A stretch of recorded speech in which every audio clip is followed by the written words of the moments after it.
At a college graduation party, a mysterious elderly woman suddenly appeared. She ignored the curious stares around her and walked straight toward a man at the center of the celebration. The man turned around, startled by what he saw. Before he could react, the woman shoved something into his hand and said something strange. "Come back to me." Then, under the gaze of everyone present, she quietly turned and walked away, her silhouette filled with a sadness too deep for words. At that moment, Richard was completely confused. He was certain he had never seen this old woman before. Lowering his head, he finally noticed the golden pocket watch in his hand, still warm to the touch, clearly no ordinary object. He had no idea why she had given it to him. The party carried on as if nothing had happened, but in the darkness of the city on her way home, the woman wept. It was as if she had finally fulfilled a wish that had haunted her for years.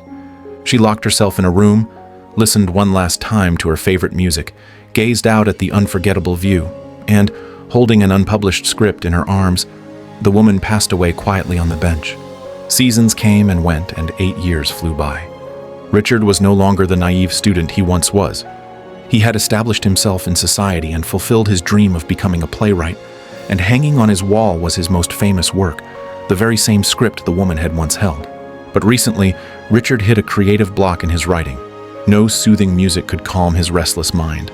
So, he packed his bags and decided to go on a spontaneous trip. Unfortunately, on his way out, he ran into his boss, who came demanding the new draft. What? Where you going? I'm going on a trip. Where? I have no idea. What about the play? Well, it isn't done.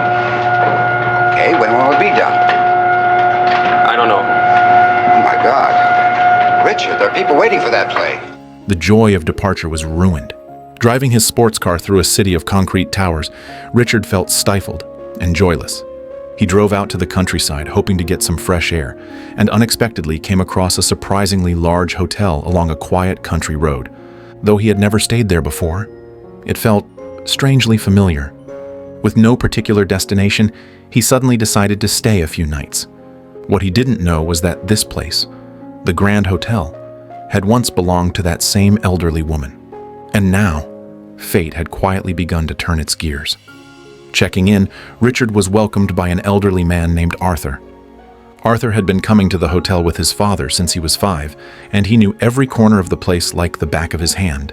He chose the room with the best view for Richard and told him to come to him if he needed anything at all. But just before leaving, Arthur couldn't help asking, "Have we ever met before?" Have we ever... No, I don't think so. Richard instinctively looked at his watch, the same pocket watch he had kept all these years. Soon after, hunger hit, so he went down to the dining room, only to be told it wouldn't open for another 40 minutes. With no better option, Richard wandered around and stumbled into a small museum inside the hotel. The items on display were over 100 years old, a perfect place to find creative inspiration. Suddenly, Richard froze in place. He felt a gaze locked on him. He turned around and saw that it came from the portrait of a stunning woman. It was as if she had been waiting for Richard all along. She was breathtakingly beautiful, unforgettable with just one glance. But when he looked down, there was no information about her at all. Richard immediately went to Arthur to ask who she was. Yes, that's Elise McKenna. She was a famous actress in her day. Starred in a play in the Hotel Theater. I'm sorry, did you say that there's a theater here? Down by the lake. Really? When was this play done? 1912. 1912.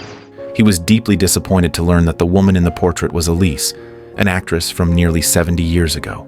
No matter how fascinated he was, Richard knew they were born in the wrong timelines.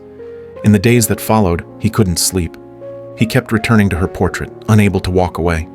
Finally, on the day he was supposed to leave, he decided, at the very least, he would write Elise into his new play. With his creativity reignited, he rushed to the local library, determined to find everything he could about her. Just as Arthur had said, Elise had once been a radiant rising star, nurtured by her mentor William. But later in life, she vanished from the public eye, living in almost total seclusion. Information about her was scarce. Richard searched every shelf in the library until deep into the night, and finally found a clue in a forgotten magazine. His heart nearly stopped. because the elderly Elise in the photo looked exactly like the woman who had handed him the pocket watch 8 years ago. The next morning, following the magazine's lead, Richard found the author. He explained he was a playwright and wanted to adapt Elise's life into a stage play. To his surprise, the woman tried to shut the door in his face. With no other choice, Richard confessed the real reason for his visit. This is not for a play, Miss Roberts. This is something very personal. Where did you get that? Well, she gave it to me, ma'am. At the opening night of a play that I wrote at Millfield College about 8 years ago. Watch was very precious to her. She never left it out of her possession. Disappeared the night she died. It wasn't until she saw the pocket watch that Laura finally let Richard into the house. It turned out that Laura was a theater enthusiast who had collected many items from that era, including Elise's dresses and personal belongings. As the memories returned, Laura spoke of how Elise had once been cheerful, vibrant, full of life. But everything changed after one performance in 1912. No one knew what had happened, but after that night, Elise was never the same. She became withdrawn, lost, and seemed to carry an unbearable emptiness inside. Suddenly, in the corner of the room, Richard spotted a familiar sci-fi novel titled Time Journey, written by none other than his college philosophy professor Finney. But Laura told him that Elise had read that book over and over again during her lifetime. She then brought out a music box, handcrafted by Elise herself, modeled after the Grand Hotel. And the tune it played was Richard's favorite melody. It all felt far too coincidental.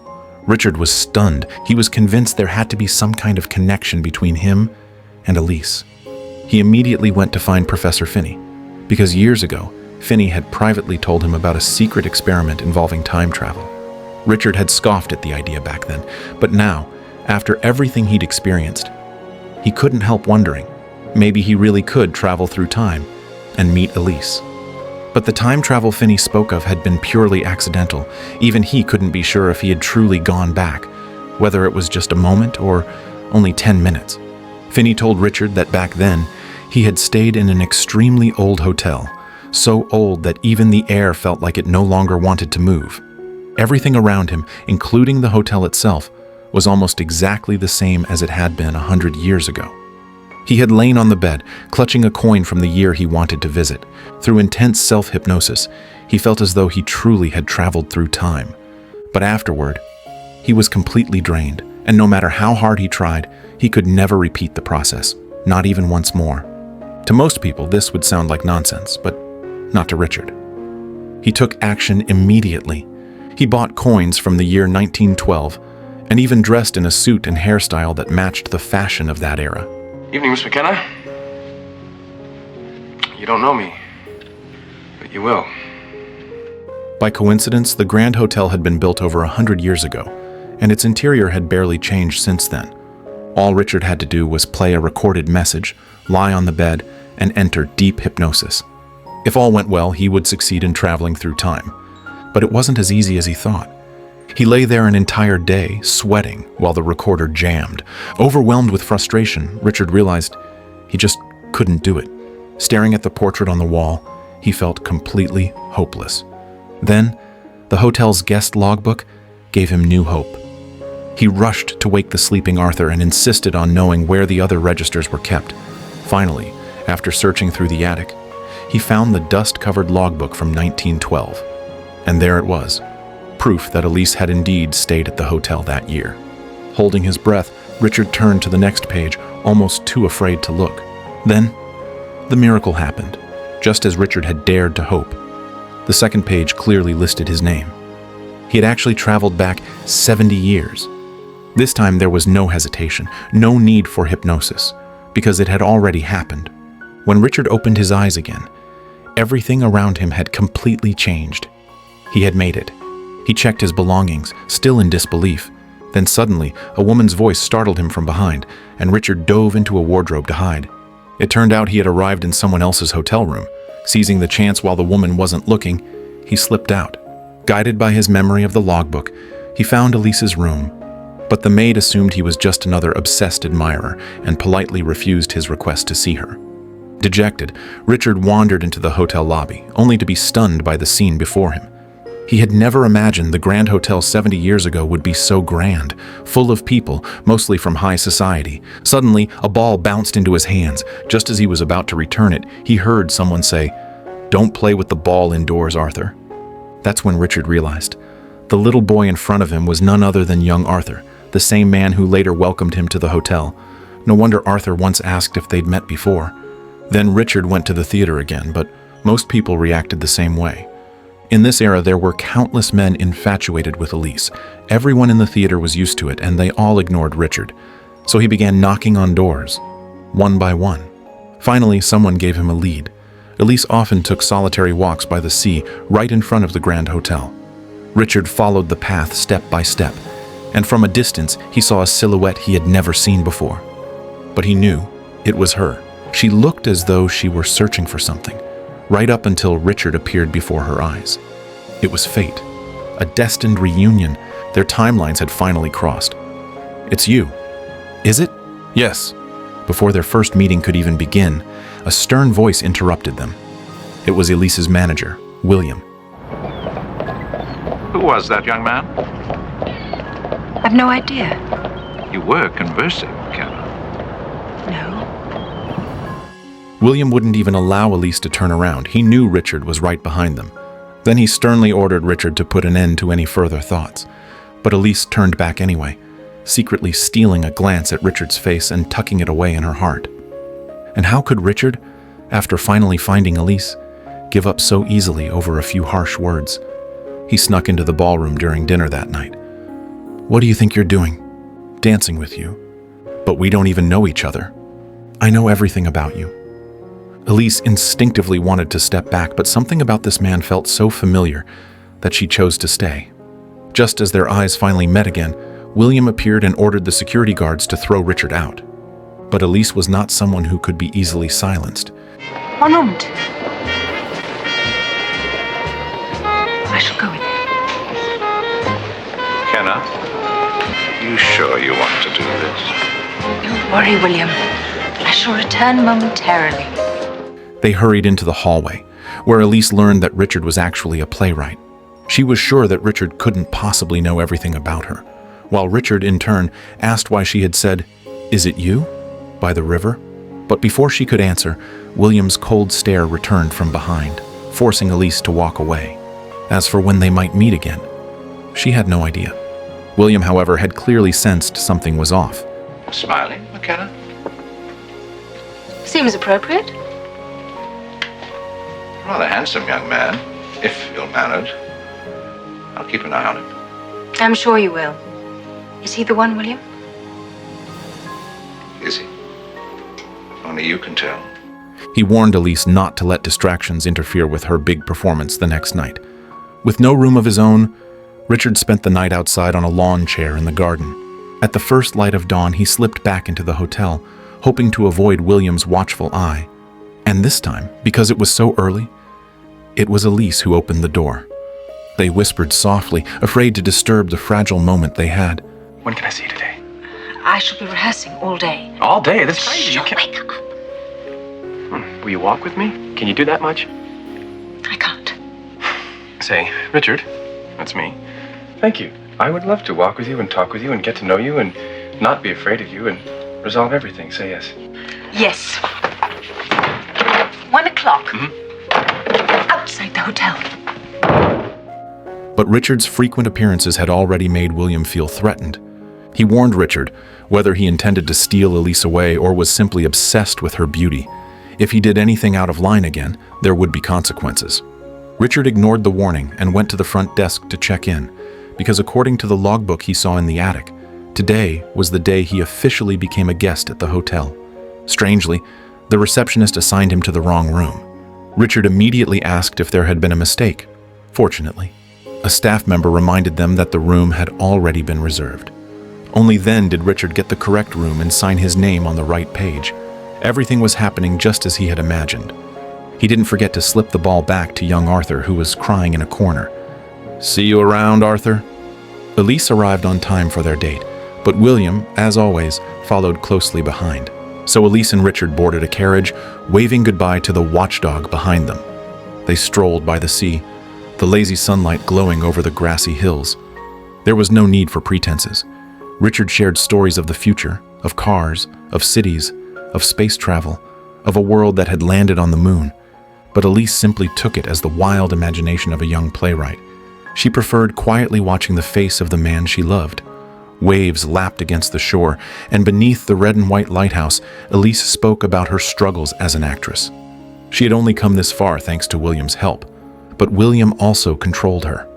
Whenever a man got close, William would warn her that he could see the future, that a man would one day destroy her completely. So Elise pushed every man away. But Richard knew William couldn't predict the future, because the newspapers from his time said William died in a car crash. What do you think now? Do you believe that? No. Obviously not. As they rowed a boat across the water, Richard hummed his favorite tune. Elise said it was beautiful. When Richard named the composer, Elise said she had seen him once at a concert, but had never heard that melody. What she didn't know was that the tune hadn't been written yet. It came from the future. The afternoon slipped by, marked by Elise's every smile. She thanked Richard, for this was the most wonderful afternoon of her life. But they might not see each other again. After tonight, her troupe would be leaving to perform in distant cities. Hearing that, Richard felt even more reluctant to say goodbye. They returned to her room. As the atmosphere grew tender, they kissed.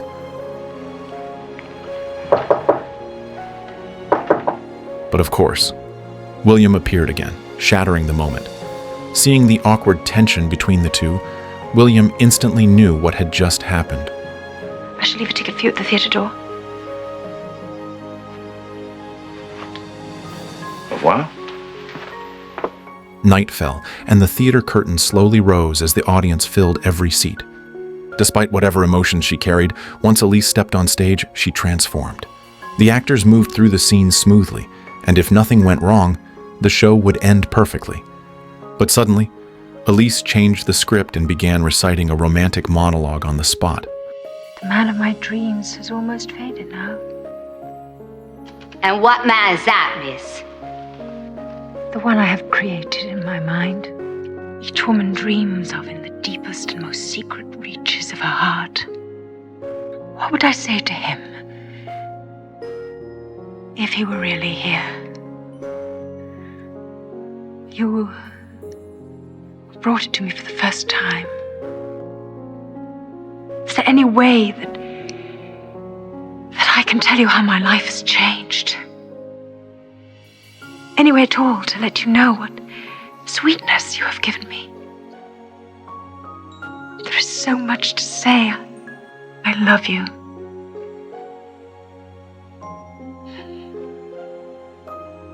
And such would I say to him if he were really here. Maybe it wasn't just Richard who had fought to return to the past. Maybe Elise had longed so deeply for the man from her dreams, she had somehow pulled him through time to meet her. Her spontaneous improvisation didn't ruin the performance. On the contrary, her raw emotion took the audience to new heights. The photographer, eager to capture the perfect final shot, couldn't find her true expression until Elise looked at Richard. Then Richard remembered. That photo had been taken the moment she saw him. No wonder it felt so familiar. No wonder he had felt her gaze burning through it. Just before the second act was about to begin, Richard received a provocative letter from William. They met outside the hotel, the tension between them thick with hostility. William had poured everything he had into Elise. He was certain that if Elise followed his plan, she would become the greatest actress of her time, and he would be remembered forever. So he would never allow Elise to escape his control. Her life, in his mind, belonged entirely to the stage. But Richard proposed a solution. Elise could continue touring the country, and he would simply travel with her. But this undoubtedly struck a nerve with William. His possessiveness would never allow another man any chance. From the moment Richard showed up, the outcome had already been doomed. After the performance, Elise was frantic. No matter where she looked, she couldn't find Richard. It wasn't until William appeared at the door that Elise realized he must have done something.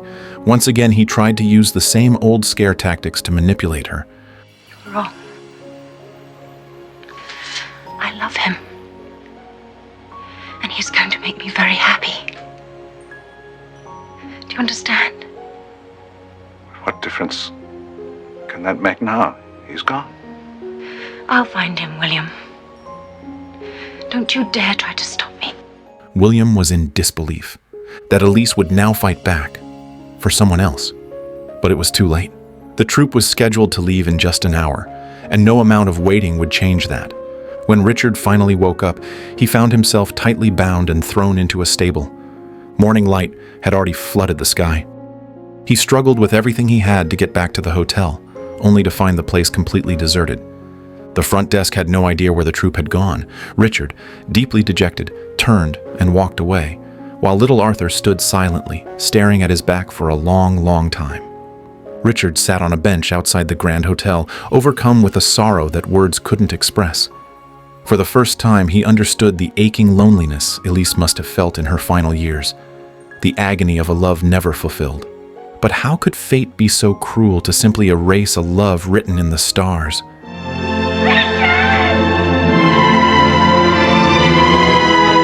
They held each other tightly in an embrace. "You all right?" "Yeah, I thought I lost you." "Oh, never, never, never, never." This time, no one would interrupt them. They fully embraced one another, and in that small, quiet room, Richard and Elise shared a moment of pure happiness.